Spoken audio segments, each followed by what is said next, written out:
Hola, soy Alejandro y trabajo como auxiliar administrativo aquí en Guadalajara. La verdad es que mi vida es bastante tranquila. Vivo solo y la mayoría de mis días transcurren entre la oficina y mi pequeño departamento en el centro. Los fines de semana suelo aprovechar para relajarme y de vez en cuando visitar a mi familia que vive al otro lado de la ciudad. Pero algo extraño ocurrió hace poco y todavía me cuesta entenderlo. Era un sábado por la mañana, uno de esos días en los que el sol parece entrar por la ventana con una calidez casi reconfortante. Estaba preparando mi café mientras revisaba las notificaciones en mi celular. De repente, un mensaje en el grupo de la familia llamó mi atención. Una foto antigua que mi tía Rosa había enviado. La leyenda decía: Navidad de 1987. Tantos años. Y aún recuerdo ese día como si fuera ayer. Al principio sonreí al ver a mis padres tan jóvenes, parados al lado de un árbol de Navidad decorado con luces y esferas de colores. Pero mi sonrisa se desvaneció al instante, porque ahí, entre ellos, había un niño que era yo. No podía ser, pero era. Estaba de pie, con unos 10 años, usando una blusa que reconocí de inmediato, una que todavía guardo en mi armario. El café se derramó de mi mano, manchando el suelo. Sentí un escalofrío recorrerme la espalda. No podía apartar la mirada de la imagen. ¿Cómo era posible? Esa foto era de 3 años antes de mi nacimiento. Rápidamente escribí en el grupo: Tía Rosa, ¿de dónde sacaste esta foto? Ella respondió que la había encontrado en una caja de la abuela, sin darle demasiada importancia. Decidí llamar a mi mamá, Lourdes, esperando que me diera una explicación lógica. Pero cuando le mencioné la foto, su voz se tornó extraña. Me dijo que seguramente era una broma o una mala edición, que no debía preocuparme. Pero yo sabía que era real, que ese niño era yo. Los días siguientes no fueron mejores. La blusa de la foto, que estaba seguro había donado años atrás, apareció doblada cuidadosamente sobre mi cama. Cada vez que la veía, sentía que el aire se hacía más pesado.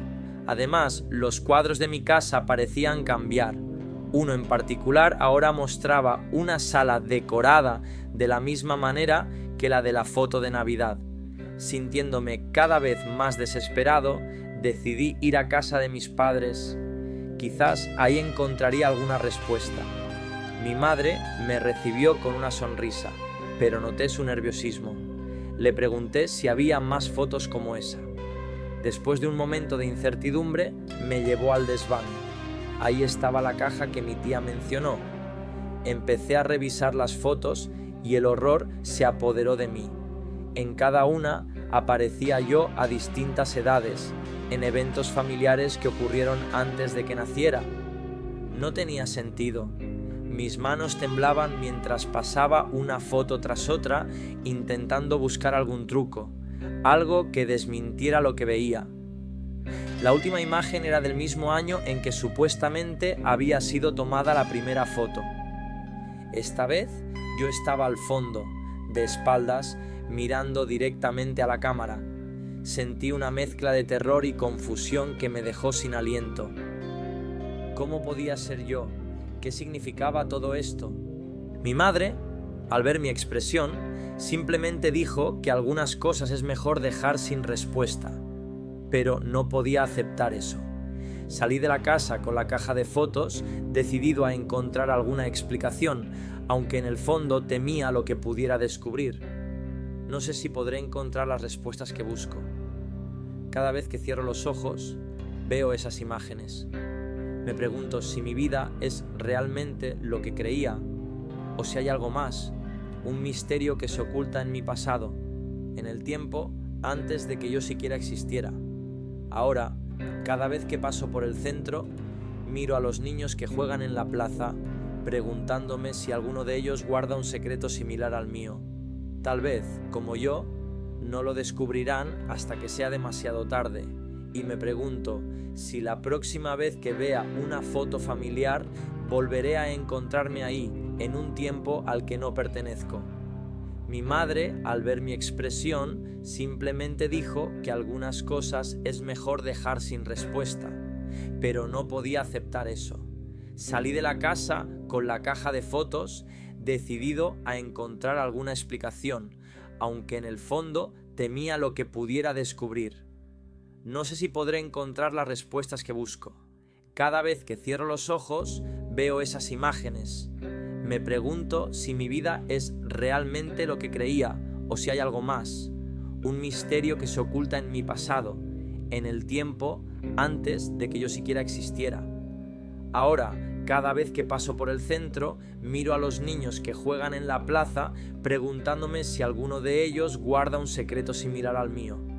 Tal vez, como yo, no lo descubrirán hasta que sea demasiado tarde, y me pregunto si la próxima vez que vea una foto familiar volveré a encontrarme ahí, en un tiempo al que no pertenezco.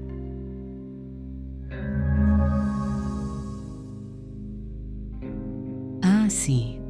Nada como encontrarte en una foto familiar antes de haber nacido para cuestionarte toda tu existencia. Bienvenido al club. Estás en mi canal, donde el pasado no muere, solo se esconde en álbumes viejos. Si aún no te suscribes, hazlo. O quédate esperando a verte en la próxima foto que tu tía encuentre en una caja. Ahora prepárate para conocer a alguien que también creyó que estaba hablando con un estudiante. Pobrecita, le tocó otra cosa.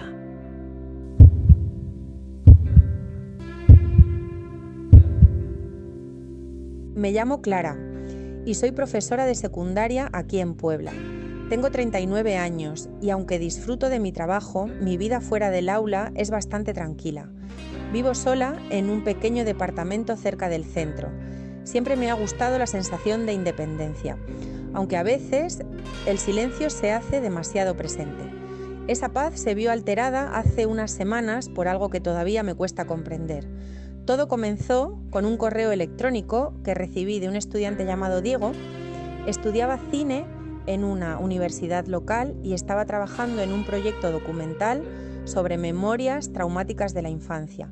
Al principio dudé en participar. No soy muy fan de hablar sobre mi pasado y menos de revivir ciertas cosas. Sin embargo, pensé que quizás podría ayudar de alguna manera, así que accedí a reunirme con él. Nos encontramos en un café tranquilo, de esos que tienen mesas de madera y música suave de fondo. Diego era un joven amable, con una sonrisa fácil. Empezó haciéndome preguntas bastante comunes sobre mi infancia, mi escuela, mi familia. Yo respondía mientras sorbía mi café, sintiéndome casi cómoda, pero luego sus preguntas comenzaron a tomar un giro extraño. Mencionó un barrio en el que viví por poco tiempo cuando era niña, un lugar que siempre he tratado de olvidar. Describió la fachada de una casa que reconocí al instante, a pesar de que no había pensado en ella en años. Era como si Diego conociera cada detalle, cada rincón. Se detuvo un momento y luego habló de una vecina que solía darnos dulces. No eran dulces comunes, siempre tenían un sabor raro, casi metálico. La imagen de esa mujer volvió a mi mente como un fantasma del que no puedes escapar. Entonces Diego mencionó a Leticia, mi amiga de la infancia. Había desaparecido hace más de 20 años y hasta ahora no sabía que alguien más recordara su nombre. Sentí un escalofrío recorriéndome la espalda. No podía entender cómo Diego sabía todo eso. Mi cabeza comenzó a dar vueltas y tuve que parar la entrevista. Diego trató de calmarme, diciendo que el documental trataba sobre personas que compartían recuerdos inexplicables. Sacó una grabación antigua en VHS de su mochila y me la mostró. En la pantalla había una niña que se parecía a mí, jugando sola en la oscuridad de un cuarto. Al fondo, una voz suave y casi susurrante llamaba mi nombre. El miedo me invadió, un miedo que no había sentido desde que era niña. Me levanté, me disculpé y salí del café casi corriendo. Los días siguientes fueron una mezcla de confusión y ansiedad. Decidí encontrar a Diego para obtener respuestas. Pero cuando llamé a la universidad me dijeron que no había ningún estudiante de cine llamado Diego. La sensación de que algo no estaba bien se intensificó. Volví a casa con la cabeza llena de preguntas y un dolor punzante en las sienes. Fue entonces cuando vi una caja en la puerta de mi departamento. No tenía remitente. solo mi nombre escrito con una letra que no reconocí. Dentro de la caja estaba la cinta VHS que Diego me había mostrado. La llevé al viejo reproductor de vídeo que tenía guardado en un armario y la puse. La misma escena apareció en la pantalla. La niña que jugaba sola, la voz que llamaba mi nombre. Pero esta vez había algo más, algo que no había visto antes. Detrás de la niña, en las sombras, se veía una figura. Con cada segundo que pasaba, la imagen se volvía más clara, hasta que finalmente pude distinguir mi propio rostro, adulto, observando desde la oscuridad. Era yo, pero no era posible.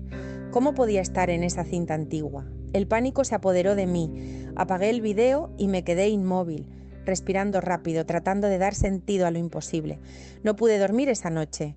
Cada vez que cerraba los ojos veía a la niña, escuchaba esa voz y me veía a mí misma en la oscuridad como un espectador de mi propio pasado. Desde entonces he intentado seguir adelante, pero nada es igual. No sé quién era Diego ni cómo conocía esos detalles de mi vida. Tampoco entiendo cómo aparezco en esa grabación o qué significa realmente. He pensado en hablar con alguien, buscar ayuda, pero no sé si podría explicarlo sin sonar loca. A veces siento que algo o alguien me observa, como si estuviera esperando que descubra algo más. La sensación de que hay piezas de mi vida que no puedo recordar me atormenta. No sé si alguna vez encontraré las respuestas, pero sé que esa entrevista cambió algo dentro de mí. Ahora, cada vez que paso por un espejo, siento que hay más de un reflejo esperando para ser descubierto.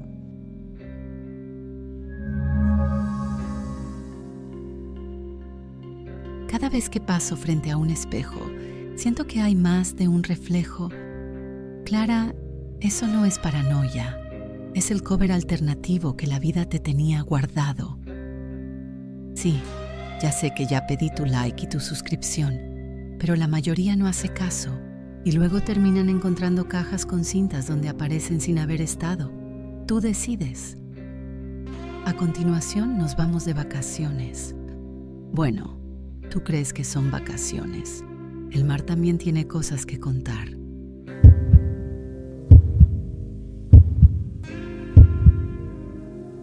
Hola, mi nombre es Bruno y trabajo como balconista en una farmacia en Mérida. Después de muchos años sin vacaciones, finalmente decidí tomarme un descanso. Mi cumpleaños número 30 se acercaba y mis amigos me sorprendieron con un regalo que nunca había imaginado, un billete para un crucero que salía de Cancún. Estaba emocionado y un poco nervioso, ya que nunca había estado en un crucero antes. El día del embarque llegó y todo parecía perfecto. El sol brillaba sobre el mar Caribe y el barco era impresionante. Después del registro me dirigí a mi cabina, dejé mi equipaje y salí a explorar el barco. La vista desde la cubierta era espectacular. El horizonte parecía infinito y el sonido de las olas era relajante. Por la noche disfruté de una cena deliciosa y conversé con otros pasajeros que parecían tan emocionados como yo. Después de un día lleno de actividades, regresé a mi cabina listo para descansar. Me acosté y poco después me quedé dormido, pero alrededor de las 3 de la madrugada me despertó un sonido extraño. Eran golpes, como si alguien estuviera tocando desde dentro de la pared. Al principio pensé que era mi imaginación, tal vez el barco crujía por el movimiento de las olas, pero los golpes continuaban, rítmicos y persistentes. Decidí bajar a la recepción para hablar con alguien. Allí conocí a Alma, la recepcionista. Tenía un aire amable, pero cansado. Le conté sobre los ruidos y ella con una sonrisa me dijo que era algo común. «Es solo el mar, a veces él llama», dijo riendo. Intenté sonreír, pero no me tranquilizó su respuesta. Regresé a mi cabina, tratando de convencerme de que era solo mi mente jugando trucos, pero los golpes seguían, ahora acompañados de un sonido sordo, casi un gemido. Me levanté de la cama y me acerqué a la pared, intentando discernir de dónde venían exactamente. Pensé que tal vez Roberto, el vecino de la cabina contigua, tenía algo que ver con el ruido. Salí al pasillo y toqué la puerta de su cabina, pero no hubo respuesta. La curiosidad y la incomodidad me invadieron. Al día siguiente me desperté temprano y decidí buscar a Roberto para preguntarle directamente sobre los ruidos. Caminé por el corredor, pero no vi a nadie. Me resultó extraño, ya que la mayoría de la gente suele pasear por el barco temprano. Mientras desayunaba, intenté hablar con otros pasajeros sobre Roberto, pero nadie parecía conocerlo. Sentía que algo extraño estaba pasando. Regresé a la recepción y le pregunté nuevamente a Alma sobre la cabina de al lado. Su respuesta me dejó helado.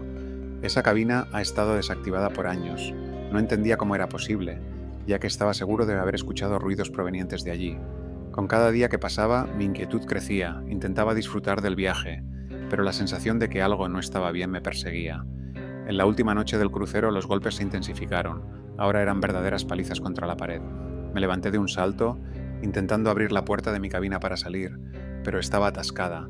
No importaba cuánto forcejeara, no se movía. De repente la pared comenzó a crujir y vi cómo se formaba una grieta. De esa abertura emergió una mano, pálida y temblorosa. Grité con todas mis fuerzas, pero mi voz parecía perderse en el ruido del mar. El terror me paralizó y no pude hacer más que retroceder hasta que de repente todo se detuvo. Las luces parpadearon y la mano desapareció. Finalmente, el día del desembarque llegó. Aún en estado de shock, intenté convencerme de que todo había sido una pesadilla. Antes de dejar el barco, vi a Alma revisando la lista de pasajeros. Me acerqué para despedirme y mientras lo hacía noté que había agregado un nombre, Roberto Ortega, en la cabina al lado de la mía. Salí del barco con una sensación de alivio y confusión. Nunca supe quién era Roberto ni qué había sucedido realmente en esa cabina. Pero una cosa es segura, el mar no solo llama, también guarda secretos que quizás sea mejor no descubrir.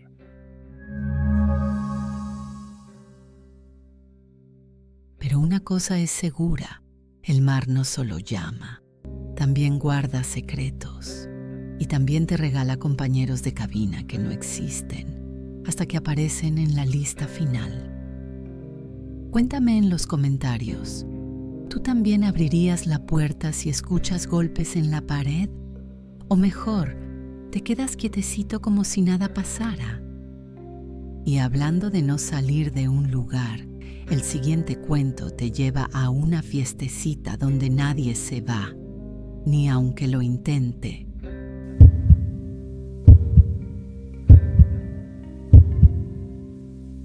Hola, soy Luis y soy diseñador gráfico. Vivo en un edificio antiguo en la Ciudad de México, un lugar con mucho encanto y personalidad, pero también con sus propios misterios. Mi vida es bastante rutinaria. Trabajo desde casa, diseño logotipos y carteles y a veces ilustro libros. Aunque me gusta mi trabajo, paso tanto tiempo frente a la computadora que apenas tengo contacto con mis vecinos. De hecho, apenas los conozco.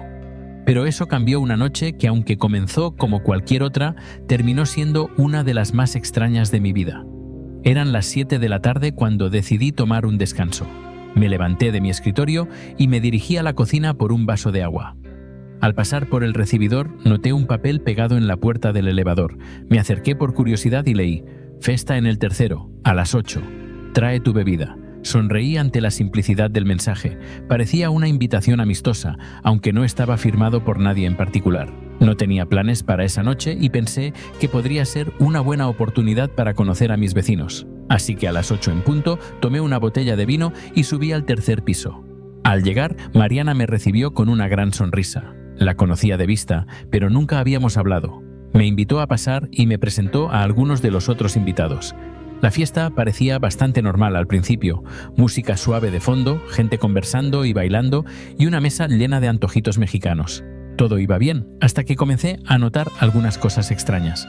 Un tipo al otro lado del salón llevaba una camisa idéntica a la mía. Otro hablaba con un acento similar al mío. Incluso había alguien sosteniendo una botella de vino igual a la que yo había traído.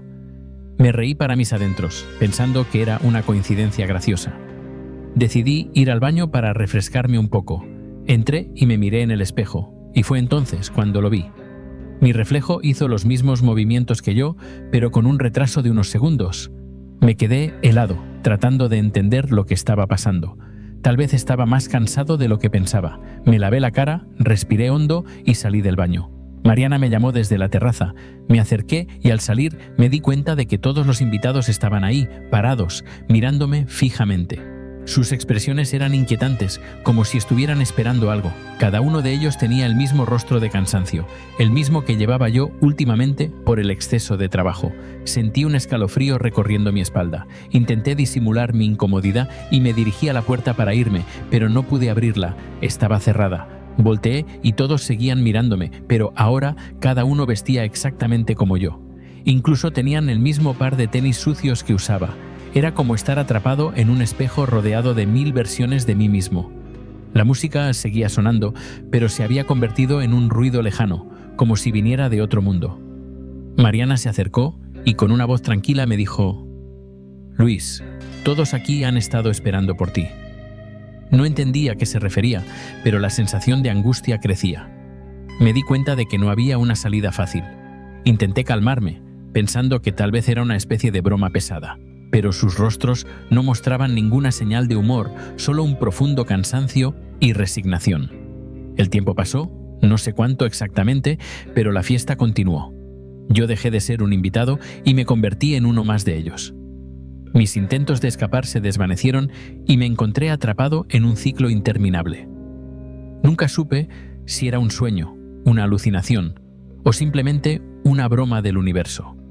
Pero cada noche aún escucho la música y veo esos rostros en mis sueños, todos esperando algo que nunca llega. Ahora, cuando paso cerca del elevador y veo un papel pegado, evito mirarlo. No quiero saber si hay otra fiesta en el tercer piso. Prefiero seguir con mi rutina, diseñando, trabajando, tratando de olvidar esa noche que, aunque parezca increíble, viví en carne propia. Y si alguna vez recibes una invitación para una fiesta en un edificio antiguo, piénsalo 2 veces antes de ir. Nunca sabes quiénes podrían ser los otros invitados.